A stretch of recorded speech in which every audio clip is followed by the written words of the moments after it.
Well, good morning, football fans. It is Tuesday. Hope you enjoyed the NFL playoffs. Let's get into it. Of the 4 games, we had pretty much 2.5 good ones. Turn right on Candleview Drive. The only one that wasn't good was the second half of the first game between Houston and Baltimore. Let's talk about that game. Continue 0.4 miles. Then turn left on Connecticut 39. First half. 10-10. Houston is not moving the ball offensively. Their only touchdown is a punt return for a touchdown. That was it. They pretty much shut down C.J. Stroud the rest of the game. But the Houston defense was also doing a good job of Lamar Jackson and that offense also. And after the first half, that crowd in Baltimore was very, very quiet. And I'm thinking right away, here we go. Lamar Jackson did not have a very good first half. In 0.2 miles. Turn left on Connecticut 39. And I was saying, you right. pretty much lose this game. You're pretty much going to sit next to Tony Romo and Dak Prescott until you prove otherwise. But second half was a different story. 2 touchdown passes. He also ran for 2 more. Baltimore scores 24 answered points. And the Ravens win 34-10, and they advance to the AFC Championship game. Turn left on Connecticut 39. Then turn right. Well, they will host the Kansas City Chiefs. And let's talk about the Chiefs game. Once again, turn right on Mahomes Cozier Hill Road. Was this much better than Allen. Once again, the Chiefs were this much better than the Bills. And right now, it has to be a mental aspect on the part of the Bills that they cannot get over the Casey hump. Drive 1.1 miles. Then turn left on Wakeman Road. Josh Allen had a good game again. He's had good games against the Chiefs every time. But that team was depleted with injuries, and you wonder how long it was going to last. But Buffalo played a real good game. I mean, they made some mistakes. Allen made some mistakes. Their receivers were acting like KC receivers. They dropped too many balls, especially Diggs. You know, he's been crying, slamming his helmet during temper tantrums. Don't get me the ball. Well, you not dropped 1 but 2 big passes that Allen dropped in your arms. Especially one that was probably going to go for about a 40-yard touchdown pass. It was right there. You got to catch that, dude. Jerry Rice, John Taylor, Randy Moss, Drew Pearson. They make those catches. You didn't, dude. And after the game, that coward didn't even address the media. I have a big problem with that. When you open your mouth like that, you don't deliver, and you run away. Sorry. You are a punk.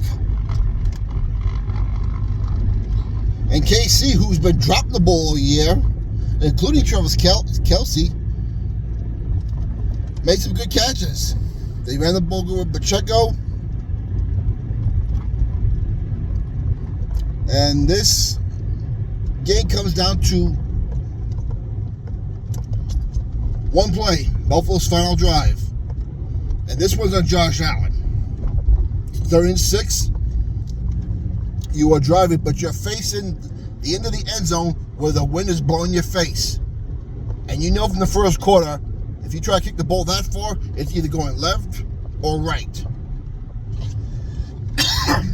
Josh Allen attempts a 30-yard pass. Incomplete. It's 3rd and 6. You know your kicker's going to have a hard time. Why would you do that? You need to get that first down. And only thing you need to get that first down, you need to take some more time off the clock so Kansas City cannot beat you. And at the same time, see if you can score 6, because the Kansas City offense was running up and down the field on you the second half. That one's on Josh Allen. Turn left on Wakeman Road. And I'll say it again. I like Josh Allen very much. He was awesome by Wyoming. He's definitely top 5 quarterbacks in the league, but he's no Mahomes. He isn't. Turn left on Wakeman Road. Then I blame McDermott for sending the field goal unit out there. Knowing how that wind was blowing, you cannot put your kicker in that situation. You got to go for a 4th and 6 and put the ball in the hands of your best player, 2.5 miles. Josh then Allen. Turn right on Old Quaker Hill Road.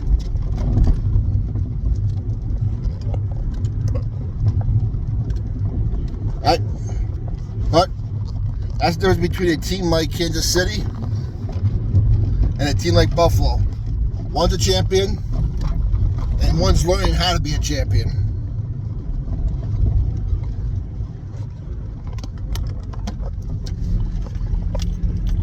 And Buffalo is once again going home, and they can't complain this time. They were the highest seed. They had the home game,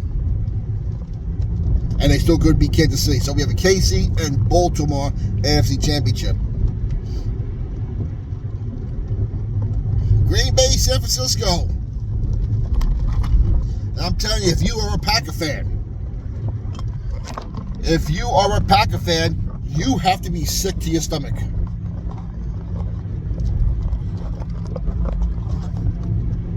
I don't care if you finished 9-8. I don't care if you beat the Cowboys and dominated them. You could have won that game, and you should have won that game. San Francisco played a terrible game. They were uptight the whole game.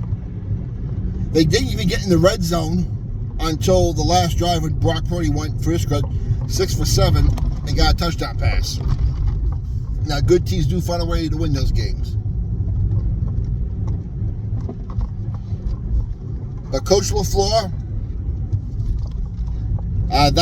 this one's on you. You had a chance to go up 9-0. You went for it. You missed it. It would have been a chip shot field goal even for your field goal kicker. And those 3 points you needed, because later on that same field goal kicker, who's been horrible for you the whole year, and for every reason you did nothing about it, missed a very makeable field goal. I knew right then, oh boy, that's going to hurt. They're going to come down, they're going to score right now. That's exactly what happened. Even then, the Packers still had 2 timeouts, which I think they blew. They should have burnt one of them timeouts back on the goal line and saved some time. Tricky spot either way. But Jordan Love did what he had done the first half of the year. Throw an ill-advised pass, an interception, where it was only 1st down. Dude, you got to throw that ball away. You have 3 more downs. It's 4 down territory anyway. No need to make that pass. 9 is accepted, run on the clock, they win. That game was there for Green Bay to win.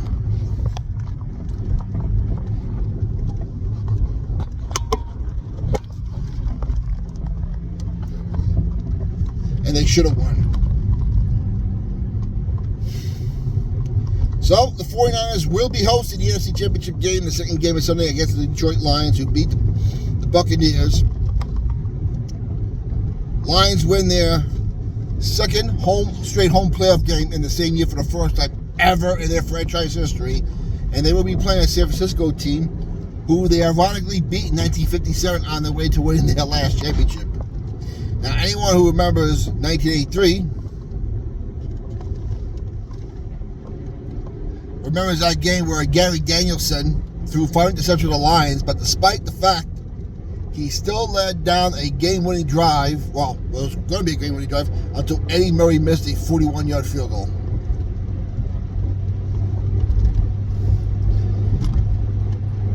But the Lions, they look good. They look good last game. The Bucs, they were hard. I knew that was going to be a good matchup for the Bucs. They matched up pretty well. The difference here is the Lions got more pressure on Baker Mayfield than they could get on Jared Goff. Jared Goff is not the runner Baker Mayfield is. And the Lions do give the big play a lot.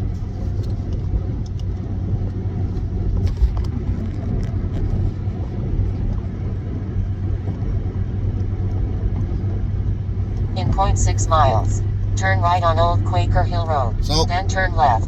Your final 4 is Baltimore at Kansas City, KC at Baltimore, and Detroit at San Francisco.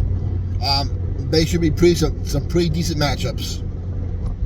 Now, generally, the way this has gone the last few years, at least one of these games seems to become a blowout.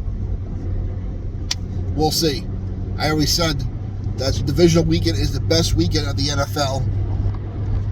Generally, the closest matchups in the playoffs are during divisional weekend, and all your best teams are remain after the silliness of the World Cup. Turn right on Old Quaker Hill Road, then turn left.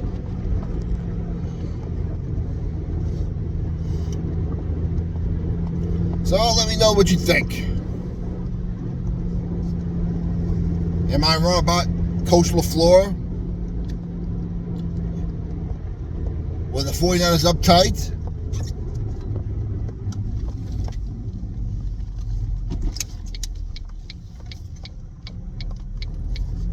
Is KC destined to go to another Super Bowl? They did look good last week. Continue 0.3 miles. Then turn left on Quaker Hill Road. Comments down below. We'll talk to you later.